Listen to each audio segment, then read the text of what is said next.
આ હાથોમાં છે કળા, આ સર્જનમાં છે સપના. ઘરેથી શરૂ થતી આ સફરને હજી સુધી ઓળખ મળી નહોતી.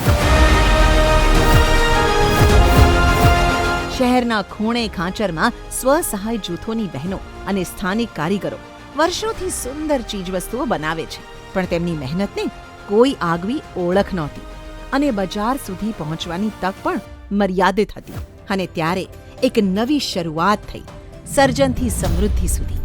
આત્મનિર્ભર સખી, એક ઓળખ, એક વિશ્વાસ જે આપી રહી છે તેમની કળાને એક નવી ઓળખ.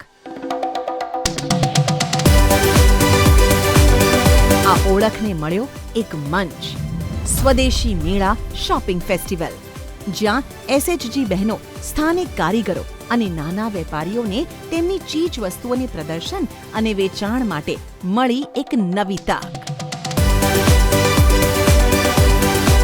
રાજ્યભરના નગરપાલિકાઓમાં યોજાયેલા આ સ્વદેશી મેળાઓએ એક વિશાળ જન આંદોલનનું રૂપ ધારણ કર્યું છે. રાજ્યની કુલ 146 નગરપાલિકાઓ ખાતે આયોજન અને હજારો લાખો લોકોને જોડતો આ ઉત્સવ. કુલ 5,756 સ્ટોલ્સ, કુલ 1,683 SHG બહેનો, કુલ 1,245 શેરી ફેરિયાઓ, 946 ખાણીપીણી સ્ટોલ્સ, 1,882 અન્ય નાના કારીગરો અને ઉત્પાદકો, અંદાજે 13.06 લાખથી વધુ લોકો દ્વારા મુલાકાત અને સ્વદેશી પ્રત્યેનો વધતો વિશ્વાસ, જેના પરિણામે કુલ રૂપિયા 8.36 કરોડથી વધુનું વેચાણ નોંધાયું અને આર્થિક રોજગારી સર્જાઈ અને હજારો પરિવારો માટે સમૃદ્ધિ અને આત્મવિશ્વાસનો નવો માર્ગ ખુલ્યો. આ માત્ર મેળો નથી, આ છે સ્થાનિક અર્થતંત્રને મજબૂત બનાવતો એક સશક્ત પ્રયત્ન. સરકારશ્રીનું આ કોન્સેપ્ટ ઘર ઘર સ્વદેશી હર ઘર સ્વદેશી આ ખૂબ જ સરસ છે. અને આજે હું અહીંયા સ્વદેશી મેળો વિઝિટ કરવા આવી છું અને અહીંયા સરકારનો જે કોન્સેપ્ટ છે કે હર ઘર સ્વદેશી ઘર ઘર સ્વદેશી, આજે મને ખૂબ જ ગમ્યો છે. હું અહીંયા મારા પરિવાર સાથે સ્વદેશી મેળામાં આવ્યો છું અને અહીંયા નાનામાં નાનો માણસ ખરીદી અને વેચાણ કરી શકે છે. જે સરકારનું જે આ પગલું છે એ ખૂબ સરસ છે. ઘર ઘર સ્વદેશી હર ઘર સ્વદેશી એનો બહુ સરસ તાદર્શ્ય ઉદાહરણ અહીંયા પૂરું પડે છે.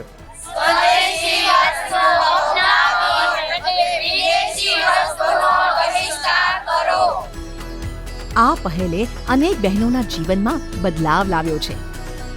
સ્વદેશી મેળામાં મેં આ ભાગ લીધો છે. સાણંદ એરિયામાં અમને પહેલી વાર આવ્યા છે કે મેળો કેવો સરસ રહેશે, પણ પબ્લિકનો બહુ જ સારો ક્રાઉડ છે, જેથી કરીને અમે એ બધાનો આભાર માનીએ છીએ. આ સ્વદેશી મેળાનું જે આયોજન છે એમાં મેં પહેલી વાર ભાગ લીધો છે અને આ લોકો બધા આવે છે, મારી વસ્તુઓની સરાહના કરે છે અને વસ્તુ લઈ બી જાય છે. આ માત્ર ખરીદી નહીં પણ સંસ્કૃતિનો ઉત્સવ, જ્યાં સંગીત, નૃત્ય અને પરંપરા સાથે દરેક માટે છે કંઈક ખાસ. આજે આ બહેનો માત્ર કારીગર નથી, પણ આત્મનિર્ભર ઉદ્યોગ સાહસિક બની છે.